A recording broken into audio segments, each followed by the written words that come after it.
Ram, I just wanted you to set the stage. Why don't you tell us a bit about sort of what Rewind.earth's policy, sort of value proposition and sort of business model is, and how you expect to use the ocean to develop carbon capture? Well, I think the value proposition we need to look at first is the ocean's value proposition. They cover 70% of the Earth. They already hold 140,000 gigatons of CO2 worth. And they've been covering for us up until now, absorbing a lot of the CO2 we emitted and absorbing the heat that we generated. And carbon removal using the ocean has a lot more potential in scale, in cost, and in added environmental benefits, from reducing ocean acidification to increasing life in the ocean. And there are several pathways. Rewind focuses on one, which is based on the other part of the Earth, which is helping us capture the most CO2, which is trees and plants, capturing about 50 billion tons per year. It's equivalent to what we emit every year.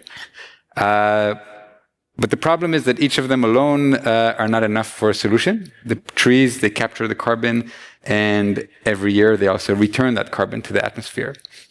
So when you ask yourself, where can we store all of this organic carbon already captured from the air using the energy of the sun turned into solid material, the answer would be in areas of the ocean where there's no oxygen. Exactly like we preserve food, you transport organic carbon from terrestrial landscapes to regions where there's no oxygen, and that's it. You have a carbon removal solution that's safe to the environment, scalable, and economic. Okay, so you went through scalable, better cost benefit analysis, and better ancillary environmental benefits. So why don't we go through these one by one? Sort of why do you believe that this is more easily scalable than some of the other more established carbon capture systems that we've heard discussed today?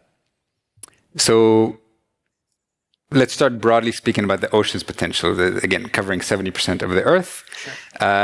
Other methodologies in marine CDR include a little bit like if you look at terrestrial landscape, capturing directly from the air. So there's direct ocean removal where you filter CO2 directly from seawater. And just like there's mineralization on land, you can use minerals to increase the ocean's alkalinity, reduce its acidity, and allow it to capture more carbon. And this solution is very easily implemented all over the world in every parts of the ocean, and it's beneficial to its health, and it's capturing more carbon, and it's basically taking material and scattering it as dust in the ocean. When you look at biomass in anoxic regions, so I'll give you the example of kind of Rewind's thesis. Take the Black Sea. It's the largest body of water free of oxygen for the most part. It weighs in gigatons, 500,000 gigatons. So if you put half a gigaton per year, that's a minuscule fraction of its volume. There's no impact to its chemistry. And in terms of biodiversity, because there's no oxygen, pretty much only microorganisms can live in this environment. And putting organic carbon is like feeding them. You give them food. And then the next question is, where do you get the biomass? So 50 billion tons are captured by trees and plants in agriculture every year. Just around the Black Sea, forestry and agriculture, residual biomass is in the order of half a gigaton. Take that, map all the forests and farmlands that are close to anoxic regions, and you get multi-gigaton scale per year around the world. Okay, so then going from scale, now let's talk a bit about cost. And also I'll just incorporate financing into this because that's obviously a topic that keeps coming up. Where sort of, obviously the regulatory and policy environment around the ocean is going to be very different than what you see in terms of onshore delivery. It's generally been, it has different sort of regulatory and policy concerns. How does sort of Is this done in tandem with national governments? Is this done in terms of private investors? What's the funding model for doing something like this? The funding model would be similar to any other carbon removal initiative. Definitely, permitting requires the government.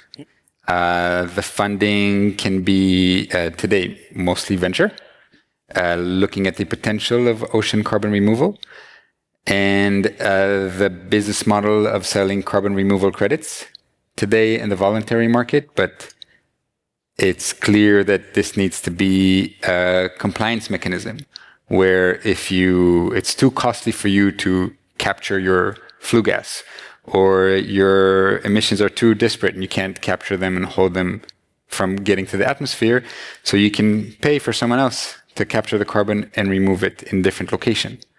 And there's no reason why it shouldn't be measured properly, accounted for in a very reliable way, and compensated by other emitters. And when this kind of legal mechanism of funding carbon removal is in place, and it used to be in the ETS, and it very likely to come back to the ETS once the technology is mature, and then it's a huge business. In terms of maturing technology, sort of how do you see sort of what is the technological frontier? Where are the sort of pitfalls and perils and sort of questions about what needs to mature to really bring this up to scale? Is it just the logistics? Is it the transportation? Is it obtaining the biomass? Where are the sort of logistical hurdles that need to be developed for this to mature? The logistics of transportation are pretty much efficient in the world. I mean, you can imagine electric trucks and electric ships and get another increase in 10% efficiency, but this industry is very mature. In our specific space, the technology comes in measurement, reporting, and verification. So just like when you go and fill up the gas in your car, you pay by the milliliter almost, or centiliter. When you pay for carbon removal, you want an equivalent amount accuracy. You want to pay by the ton, and you want to make sure that ton isn't fuzzy. Like, you know exactly how much distance it traveled, how much carbon was emitted in that transportation. You want to make sure that it reached to its storage site and it's safely there for with a guarantee for 1,000 years or more. This takes a very meticulous monitoring and accounting, and that's where the technology comes in. So this is going to be, so when you talk about the technology for monitoring and accounting, this is looking at sort of, are you using, what are the sort of technological innovations that you're using? Is this sort of AI, automation, that sort of supply chain analysis? Is this looking more at sort of scientific questions? Is this something that SBTI is sort of weighed in on in that sense? Sort of what are the technologies in that broad sense that are being developed to support this? So it starts with the requirements of what you need to measure, and this is supported by the carbon removal certification companies like Puro and Isometric. And the implementation is a mix of hardware, software, AI, and algorithms, beginning from following the biomass sources, that whatever you're collecting is done sustainably and not depleting carbon from natural ecosystems. Continues with accounting for emissions for all the trucking and shipping, and also analyzing the chemical composition of the biomass, so you know exactly how much carbon is in it. A leaf would not have the same carbon percentage as a branch. And ultimately, at the bottom of the sea, you need accurate and cheap way to measure how much carbon arrived to the bottom, how much of it, if at all, dissolved. And if it dissolved, where is it propagating in the water? All of this takes careful system design of sensors and AUVs, and that's where kind of the whole MRV system completes. I could get into a lot more of the details of the nuts and bolts of your business model, but I did want to make sure that I left plenty of time for questions. So does anybody on the floor have any questions that they'd like to ask Ram? There's a gentleman in the back there. Hi, okay, from chemical industry.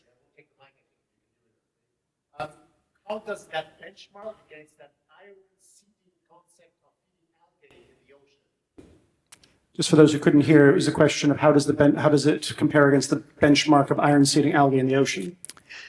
So iron fertilization of the ocean turned out very inefficient for two reasons. One, the iron that was scattered in the water didn't induce the necessary algal blooms in volume and mass to justify the amount of iron that was deposited in the water. And then there's a second phase of inefficiency. Algal blooms, they happen all the time naturally, and they appear very quickly and disappear very quickly. And when they disappear, they usually get eaten up by other organisms in the water, and then they come back to the carbon cycle. And what you want is you want them to sink to the very deep seas, and that mostly didn't happen. When you take terrestrial biomass, then you can measure it. It's much more, the scientific term is recalcitrant, or other organisms can't eat it and break it down so easily. So when you put it in the water and let it sink to the bottom, and it sinks pretty fast, not like a microscopic algae, it goes like a meter per second, then it stays solid all the way to the bottom, and at the bottom pretty much nothing touches it. So all of the carbon that you transported reaches all the way to the bottom, and even the transportation emissions are very low. Great. Are there any other questions from the audience? If there are no other questions, I'll take the mic. Thank you. How do you ensure that it sinks? I mean, I'm thinking wood, kind of like chopped down wood, would basically, in my universe, float for a long time before it sinks. How do you encapsulate it? Do you compact it? Do you compress it? What do you do with it?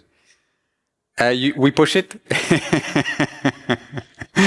So, but you're absolutely right. It does float and it does sink. If you leave it in the water enough time, it will absorb water, increasing its density, and it'll start sinking on its own. Otherwise, the ocean would have been flooded by now with organic debris.